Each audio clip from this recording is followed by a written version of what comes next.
Well, hello, welcome to Furious Driving, welcome to the barn, and do you like my new jacket? My souvenir from the NEC Resto show last weekend is this genuine Volvo workshop jacket, which only cost 10 quid and which I'm very excited to be wearing in it. I think I'll probably take it off before I do any actual work because it's a little bit nice for that.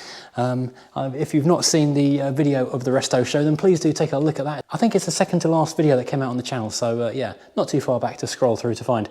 Anyway, we're over here in the barn. I mean, nice cup of tea.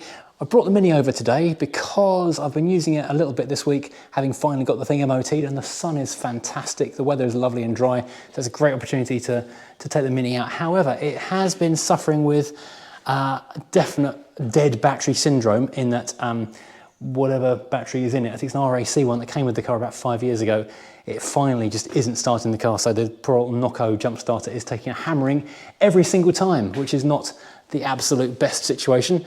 And also the car is stuttering really heavily under load from low revs, which I think might actually be, I thought maybe it was a blocked injector or a coil pack going bad, but I actually now think it's almost certainly, so I'm going to move that camera slightly, I think it's almost certainly the battery is not holding and storing and releasing enough power. So I'm going to bung a new battery in this thing and see where that takes us. Meantime, this has been loaded to the absolute gunnels with lots of merchandise from the NEC. I thought I had no mug over here to make myself a cup of tea, but luckily I've got an entire box full, so I never need to wash another mug again unless anyone comes and buys one. Hint, hint. But the Mini's going to live in here for a few days because I'm going to take the Freelander out and use that for a bit, because I haven't really used that since we came back from London. We parked it back in here just a couple of days after that and then got the Mini out.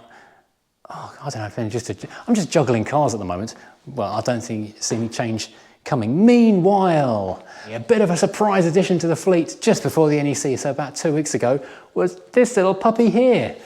A little red wagon, the 420 GSi Tourer, which is an amazing car, astonishingly rare. I think I wasn't quite sure if people were going to go, oh geez, another Rover, or oh my word, you've got one of those.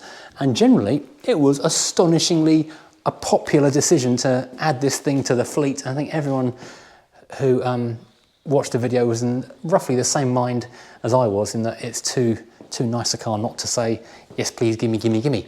So anyway, it's here, and now what I'm going to do today is actually take a proper look around the thing, because basically I parked it when we got back from driving it back from up in Cambridgeshire, and then haven't seen it since.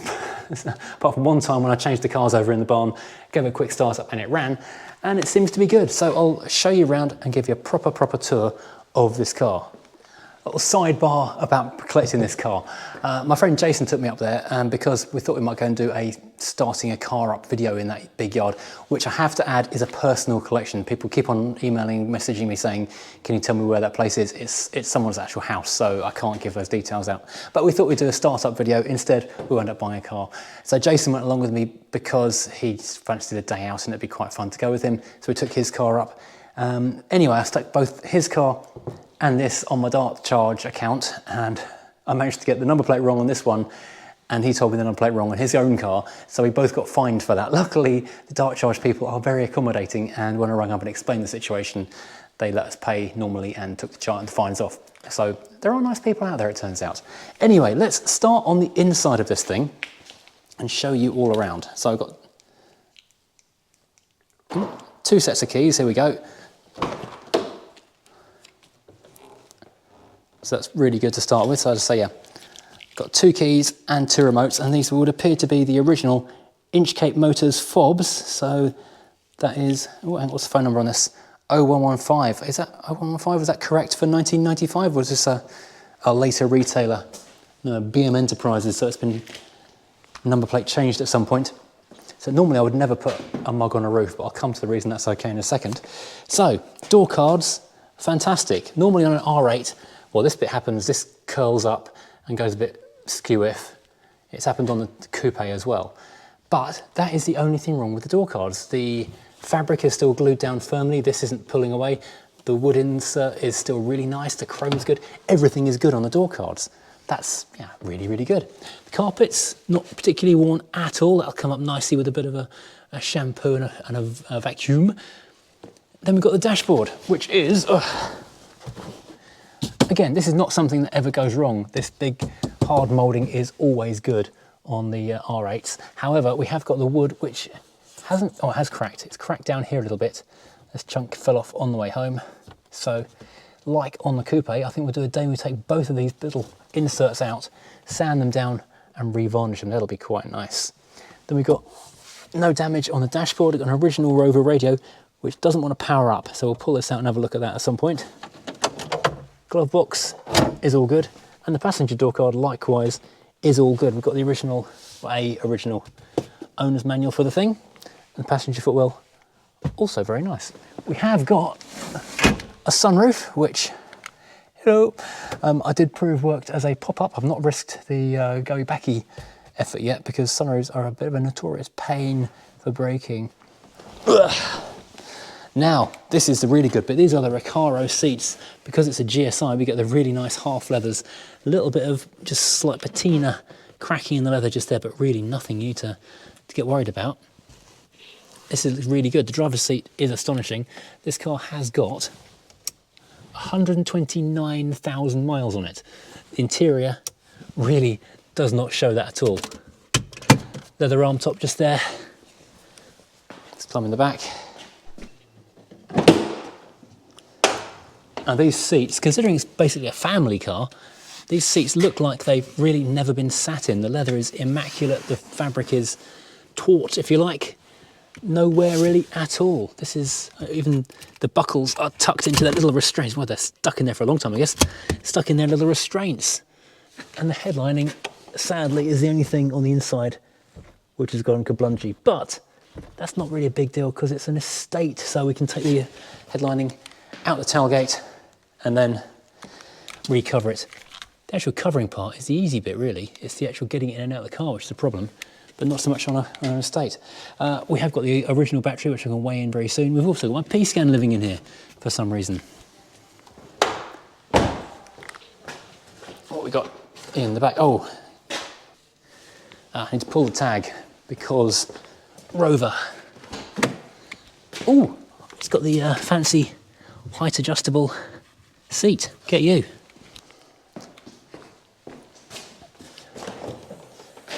Now here in the back we have got this rather spiffy load space cover, which is often missing or broken.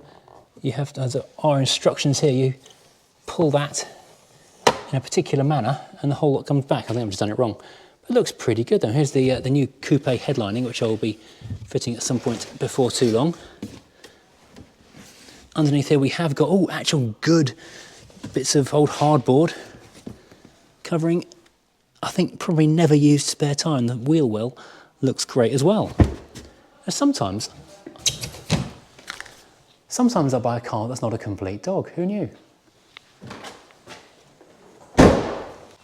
Right, now we come to the actual problem area of the car, the paint. Now, a couple of people did say, could you not polish that out? Now, when I first saw the car in the distance, that was kind of my first thought as well. But as we look around the car, it turns out that's a hard no on every level. The lacquer has gone on literally every panel. Some of it looks like it's been repainted with a rattle can and then gone a second time. So we've got just weird bibbly bobbly stuff. It's a really flat satin red across the bonnet with this horrible crest, I don't know what you call it, even crazing stuff all over it. I mean, the other stuff like the lights, the grills, this stuff's all really good apparently. The rubber bits all look fine. However, you get to stuff like this on the wing where the lacquer has just gone completely again. And yeah, you can just peel it off with your fingernail and that's that satin red, and that's the lacquer that makes it actually look shiny. It's gone there. The roof has gone completely. So yeah, that's not going to polish out. So you can see where the lacquer is going on this top rail, and more significantly on the boot top just here and down here as well. Where the lacquer has gone, the subcoating, the colour coat, is actually porous. And so you've got rust just starting to pimple out through there.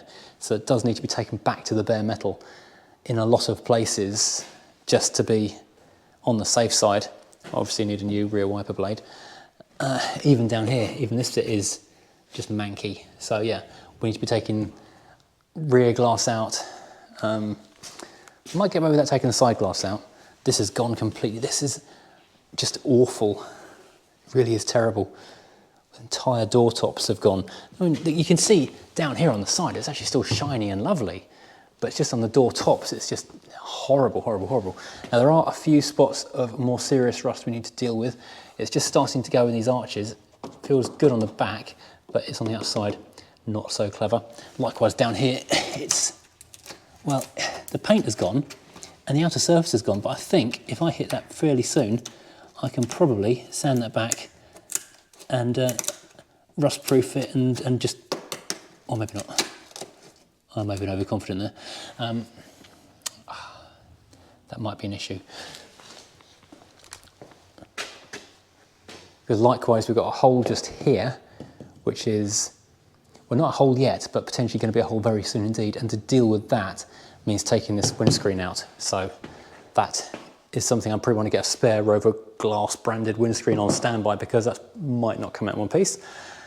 And something else I was going to show you on the other side, which is more of this lacquer peel across the top of the doors.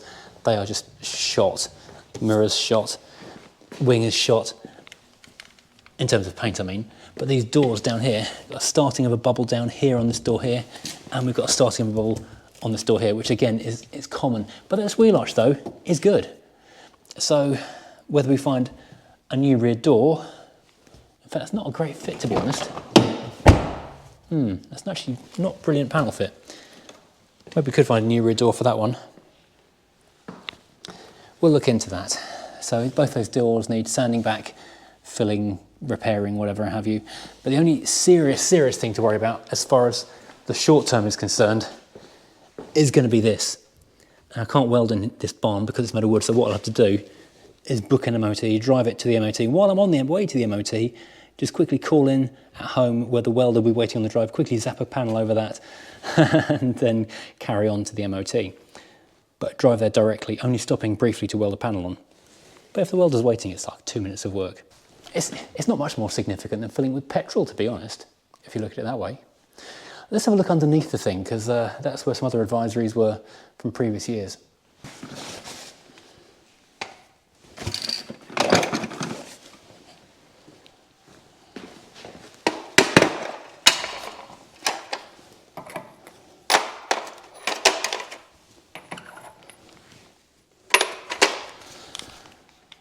I genuinely hate these stupid wheel nut lug cover things. I thought I'd seen a locking wheel nut somewhere in the car. I wasn't sure I'd actually find any on the wheels. What size is that one? Whatever size that is, which is good.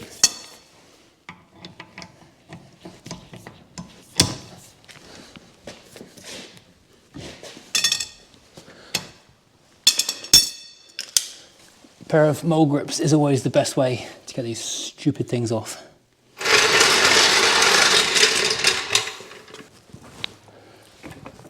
I'm always very scared jacking up a car on the pinch weld jacking point. I always think it's going to break. There is actually an adapter Draper do that just sits around it and holds it tight. I must get one of those actually. Where's my thing gone?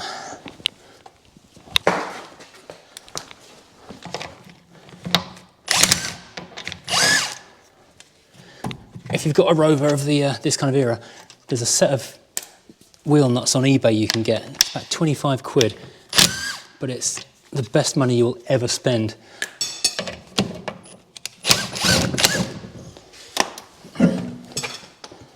Right, let's see what we've got under here. Decent tyres. The tyres are decent. The Toyos, really good tread. They are 2016, 19th week of 2016, so they're kind of on the cusp of becoming a bit too old to use, but looking at the condition of them, I'd say we've got a few years of life left in them, which is a relief. Okay, so I'm not putting an axle stand under there because I'm not going underneath myself. Brakes, not the best, but not the worst either. We can live with that for a time. This looks dirty but solid. I mean, it's got lots of surface rust. That sway bar just there, crusty as you like, but it looks solid metal underneath. That bush, I can't tell if that's thick with mud. Let's use a precision spanner here. Yeah, do need to go and buy a broom for this place. I think it's thick with mud, to be honest. Okay, I was going to say it needs a new bush, but couldn't feel any clonking on the way home, so possibly that's just a good bush hidden by mud. Okay, what else have we got under here? So wheel arch, not looking too terrible. Exhaust looks relatively new. There's a relief. Let's get underneath this thing. Well, beside underneath it. So you're looking with me for the first time under the floor. We're seeing this together. This floor actually looks really very, very good indeed. You can see the body colour through the dirt and the light rust seal stuff they've put on there. Exhaust again looks relatively new. You can still see the label on it actually. The pinch weld has got the paint kind of cracking off, but that's still solid just there. That's not actually rusted through, which is kind of one of those caught just in time kind of situations. So if I get a wire brush on that, the Bulldog people, Bulldog BDX, did send me away with a bottle of an amazing new rust proofing and paint product, which I'll experiment with on here because this will be ideal for this situation to get this rust proofed. Let's move down the car and see the front. Do you know what? I think we're in for more of the same. Crusty stuff here on the pinch weld, but that's just the paint flaking off with good metal underneath. So again, wire brush, rust proofing paint. I see, here's where the new exhaust starts from, just after the cat. The oil has been leaking, but it is a T-Series engine, so that's very much par for the course, and it helps rust proof everything. And these cars are not famous for rusting, but this one is really, really good. I mean, I don't know about you, but I always think it's best to wait until you've got a car home before you take a really good look at it. Otherwise, where's the fun? Where's the adventure?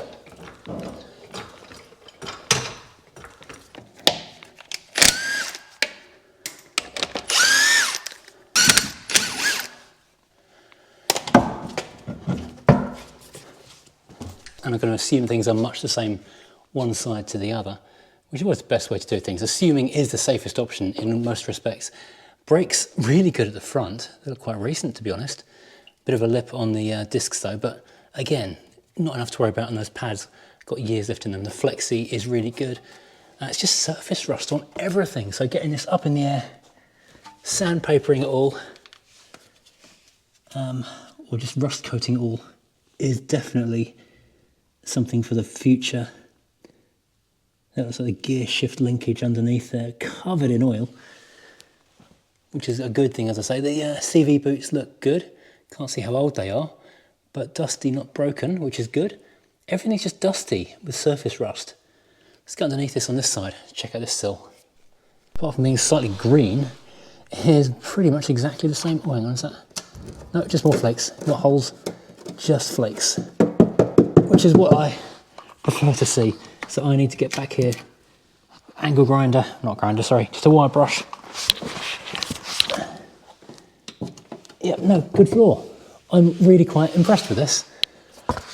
Let's have a look over top of the wheel arch on this side.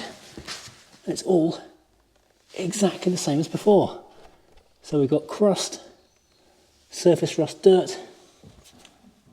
I am actually quite relieved to see underneath here. I was a bit worried that maybe what I'd be finding here was a terrible, terrible mess that was going to be impossible to fix. That's just the engine bay to look at now, and then we'll give our opinions. I've said it before and I've said it again. If you've got a slow puncher or cars away from mains powered pumping stuff, this thing is absolutely awesome. There we go. Just give that a quick top up because that tyre does have a slow leak for some reason. Same battery as the impact driver. Now you may have noticed I do use a lot of Draper Tools equipment, and that's because it's good stuff that doesn't let me down and doesn't cost the earth either. This is not an advert for Draper as much as it is an advert for my affiliate marketing store, which is over on Amazon. If you want to see all these things that I'm using, the tyre pump, the jack, the impact driver, even the comfy mat thing and the breaker bar, they're all over there on the Amazon affiliate link. And if you click on that, even if you don't buy anything, just clicking on it does help the channel along. So if you just hit the link, You're doing me a solid, thank you. Is the under bonnet area of this car. The engine, you might want to call it. That's the traditional name. Now, looking first of all, starting at the top, we have got a bang up solid bonnet. These do rust around the back of here. This one hasn't, which is great. The hinges do break. This one hasn't. The inner wings, the bulkhead, all that kind of stuff looks fresh. We've got a good looking coolant tank that's not bubbling or going brown. Got some plant life in here for some reason. The belt on the alternator does look, I don't know if it's meant to be that colour, if it's just kind of weird. Oh, maybe it's meant to be that colour, don't know. The oil, that's wax oil I think down there. I was going to say it's oil spillage, but I think it's wax. I was warned that the radiator is losing flakes, so yeah, probably want to be looking at getting a new radiator at some point in this car. But always, we're losing worse on the front. It didn't run hot on the way home, so we'll look into getting a new radiator before we do too much else on this car as well. It is doing that T-Series thing, so I'm having to keep a big bit of cardboard under it so I don't redecorate the floor. Other than that, this car looks really, really tidy. This is the battery which is stolen from the Mercedes, stolen to the VI, stolen to this car. I've since been to the breaker's yard and spent 20 whole pounds on a new battery for the VI. Mercedes currently has nothing. That looks pretty tidy, doesn't it? And finally, just to prove it does work, out of gear. That thing fires up like a dream. So I won't run it for too long because the door's shut and I don't want to die. Great sounding engine, tidy exhaust, bit of rust. What a car. What a brilliant car. So yeah, that is my assessment of the Tourer. The 420 GSi Tourer. It turns out it's a bit of a winner, frankly. I was really quite concerned that what I bought was an absolute lemon that looked bad on top and was going to be worse underneath, despite the fact it drove really well. Turns out it's absolutely brilliant underneath as well. Well, I say brilliant, it just needs rust proofing all over to catch it now. It's at the perfect opportunity to catch it underneath and stop it becoming a mess, because right now it is a great car that's just waiting to be saved, frankly. All I need to do now is the paint. Now, some people are saying, well, my initial question was, should I rat look it, should I completely leave it, or should I completely repaint it? Some people were just saying completely leave it. The fact we've got the rust bubbling through means we can't completely leave it. We've got to do something anywhere where there's no lacquer. It needs to be sanded, painted, lacquered, just treated basically. So yeah, that moves us on from the leaving it alone completely thing. That puts us into the rat look stage, which is frankly a mess. And I like originality and patina, but I'm not a big fan of just looking scruffy and untidy. That's not my bag at all. So it puts us down to the third option of painting the thing properly. That's a lot of money, and I need to paint the coupe as well. So what do you reckon? Can we paint this ourselves on the drive? Maybe this is a job for the summertime. Let's get the VI running. Let's get the V8 running. Then we'll look at doing a home paint job. I mean, how hard can it be? Famous last words, as they say.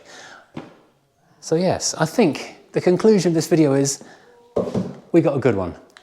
It felt like a good car when I was driving it home, but until you've actually been underneath it and had a poke around, you don't really know what you got yourself into. But I think we've got ourselves into a very good car that just needs several hundred hours of painting, which is good. Okay, so thank you for watching. If you're a fan of cars being saved, which I'm sure you are because you're watching this channel, it's good to know we've saved another one, and this will be put through the paces of being rectified and restored and back on the road before too long. I think before I bother with doing all the paint and stuff on it, I will just get under there, sort out that little rust spot, and everything else. In fact, there's nothing really else that does need being sorted out for an MOT. I'll sort out that rust spot and MOT it basically, because everything else seems to be working. The car is still taxed from when I drove it home, but it's a shame to just leave it sitting here and not going anywhere after so long. Cars like this deserve to be used, so oil change, radiator change, coolant flush obviously, weld up that little corner there, then get the thing looking tidy.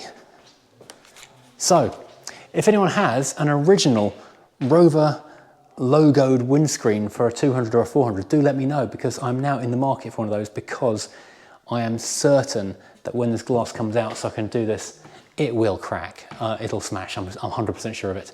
So I'd rather have one on standby waiting here, and just have one, I've got 2 of these cars now, wouldn't hurt to have a spare one in the barn anyway. So if you've got an original Rover windscreen, then do let me know, hit me up in the comments. Right, thank you for watching. If you enjoyed this, as always, please do hit like and subscribe as per always. And join me again next time when, who knows what we'll be doing. It's a mystery to me as much as it is to you. Thanks for watching.